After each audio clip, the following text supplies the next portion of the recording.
morning, JHM.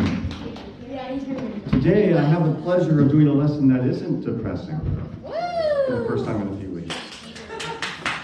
All right, so because we always start the lesson with a relevant, trendy question, this is for all of you. What sort of person would you like to marry? If you guys think you want to get married when you grow up, like what sort of traits would you want? A girl. What kind of girl? What was that? A cute one. A cute one. A cute one. Yeah. That kind of understands what I feel as well. Understands what you feel. Empathetic. Yeah. Girls, shut Yeah. the answers out. Conley, give us some answers. Someone who's a Christian and likes Someone who's a Christian and what? nice. And nice. Girls, what sort of husband would you like? A sense of humor. That seems to be the main thread. All of you know a good dancer.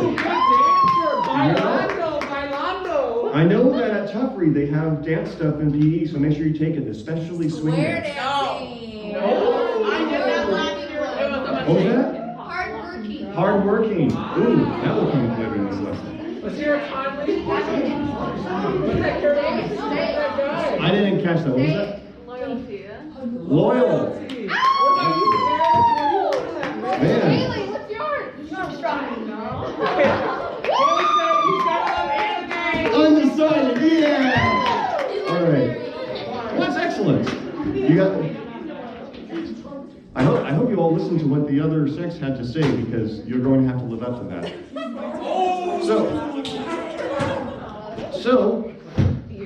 who remembers what? So we're in chapter 3 of Ruth. We're halfway through. Who remembers what happened in these last 2 weeks? Boaz is helping Boaz is helping Ruth out. Pretty much what happened, there was this woman named Naomi, and during a famine, Mm-hmm. she and her husband moved to a different country, and their sons got married, but all the sons and husbands died. So Ruth goes with Naomi back to Israel because food is good and there's no famine anymore. And she goes to get grain from a field owned by Boaz, who helped with that. Excellent. That is an excellent summary. That was very thorough. Yeah, Jacob, you're coming up next week. So, excellent. So if everyone's caught up, we can go straight into Ruth chapter 3. One day, Naomi, her mother-in-law, said to her, "My daughter, should I not try to find a home for you, where you will be well provided for? Isn't Boaz, with whose servant girls you have been, a kinsman of ours? Tonight we will be winnowing barley on the threshing floor. Wash and perfume yourself, and put on your best clothes. Then go down to the threshing floor, but don't let him know you are there until he has finished eating and drinking. When he lies down, note the place where he is lying. Then go and uncover his feet and lie down. He will tell you what to do." So basically, since chapter 1, we know that there's a barley harvest going on. Boaz is finishing up the harvest. He's going to party with his friends, celebrating harvest. And he's going to sleep next to all the grain that he harvested to guard it, make sure no one steals it. And Ruth's going to go up and lie next to him. And there's a phrase there, a short phrase, uncover his feet, which possibly a euphemism. So a euphemism is a phrase or a word that we use to talk about something that might be awkward, and we use different words for it, but everyone knows what it means. So when we say that someone has passed away, that person has died. When we talk about two people who are making out, they are kissing passionately, right? So that's another euphemism. So in this one, this isn't a Hebrew euphemism, which, back then people wore robes. So if you uncover your feet, if you uncover their feet, you're probably loosening the rest of the robe as well. So she's probably undressing him a little bit. However, in the rest of the passage, it doesn't say that anything weird is going on. They treat it like it's normal. So nothing untoward. Just it's very forward. It's very clear. Naomi's telling Ruth to make it very clear to Boaz that she wants to marry him so that way he can fulfill his obligation as her kinsman redeemer and take her into his house. So, then Ruth replies to Naomi, I will do whatever you say.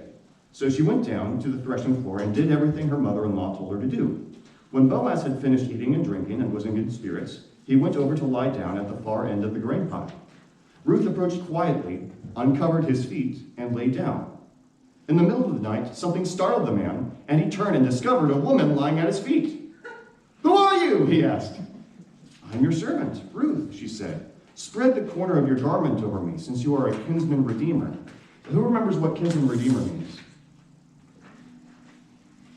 Anyone? Any students? So kinsman redeemer at this time, and I think Grant put the term on the back of the paper that he gave us all of us leaders last Wednesday. So at this time, if you're a woman and you were widowed, your husband died before you had any kids who could grow up and take care of you, the law was that your husband's nearest relative would marry you and take you into his house so you would be provided for, rather than just being left out on the streets and die. So that's why Naomi sent Ruth to Boaz, because Boaz is a distant cousin of Naomi, who that would be his responsibility to take her in. And he's clearly a very kind man, as we saw from the last chapter. So let's see how Boaz responds to this proposal.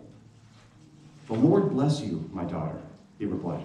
The kindness is greater than that which you showed earlier when she was being really kind to Naomi.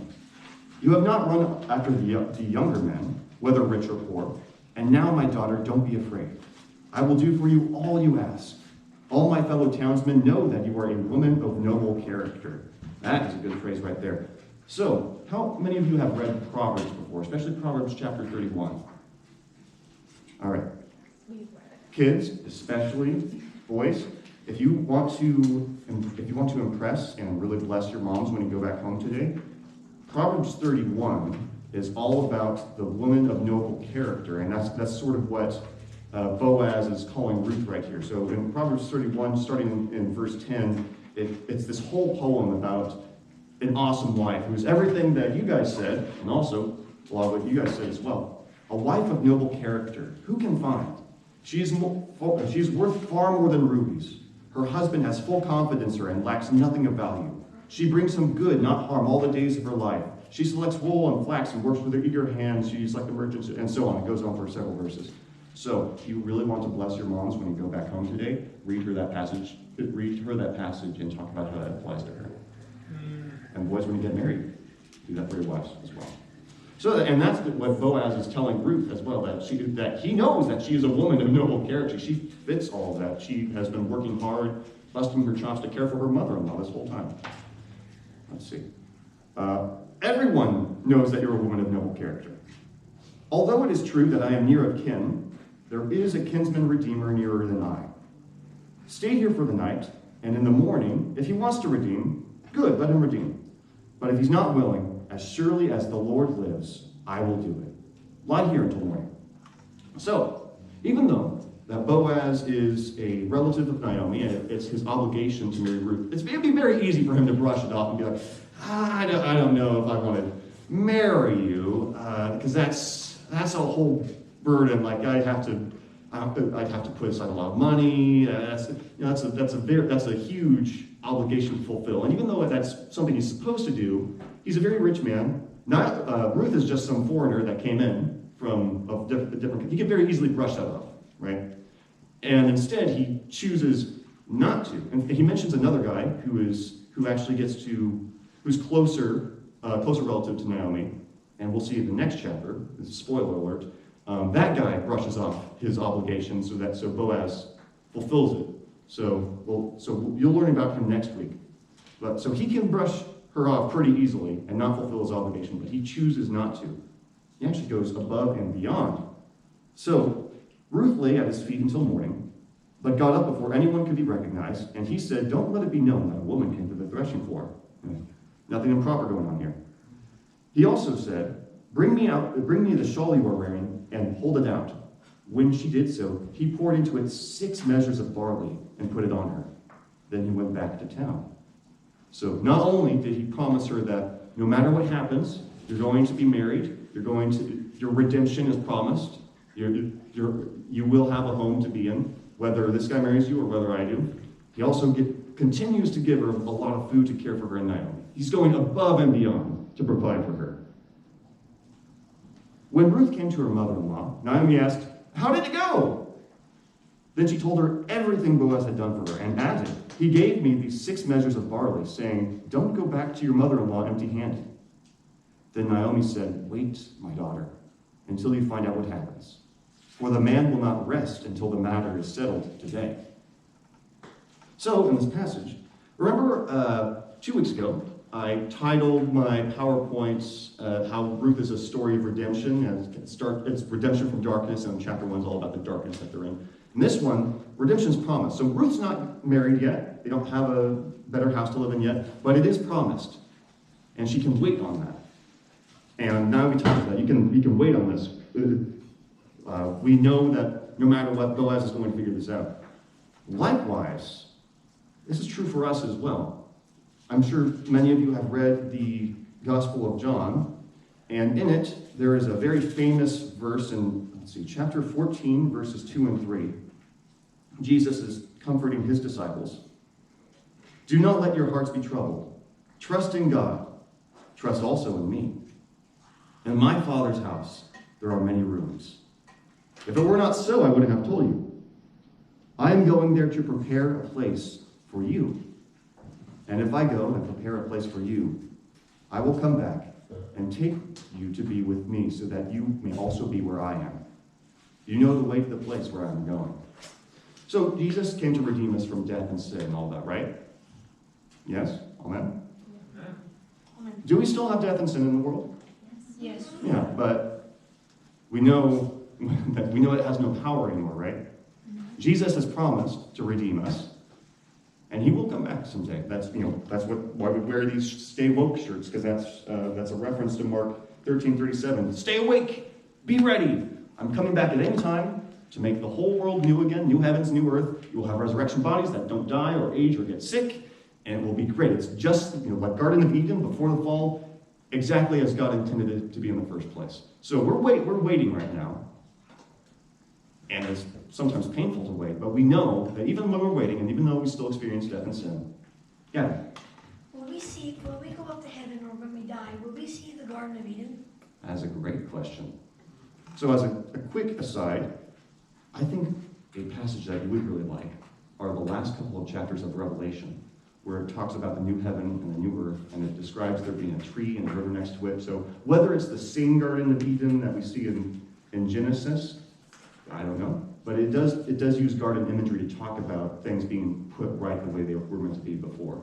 So it uses the same, so when it talks about creation being restored, it uses the same imagery. I would like to see the real Garden of Eden without it was first created. I would too. So, just have to find the other 2 rivers other than the Tigris and Euphrates. Figure out where those are, and then maybe we'll find it. So we can rest in that. Let's see. Secondly, so be like Ruth. You can wait confidently on Jesus, who has promised us our redemption. Also, we can be like Boaz. Because all of you, even though none of you are pledged to be married to someone yet, as far as I know, I don't know if your parents have arranged marriages for you or not. I don't know. But likely not. Nevertheless, there are people in your life that you have obligations to. You have obligations to your parents as sons and daughters, to teachers, also to your siblings, and to the people within your life groups, right? It's very easy to brush up our obligations. It's very easy. You can show love to people that you have obligations to by fulfilling your obligations to them, just like what I was doing for Ruth right here.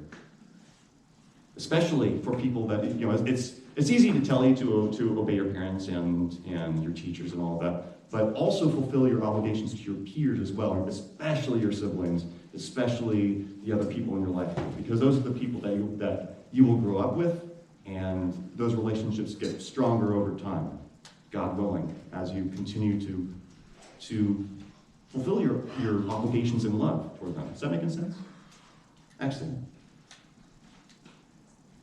This went a lot quicker than I intended to today, but I think that's good. Yeah, so that is Ruth chapter 3. I'm glad to tell you something, to have a lesson that doesn't end in death and dismay and all of that. So I'm really happy for today. So go and do likewise.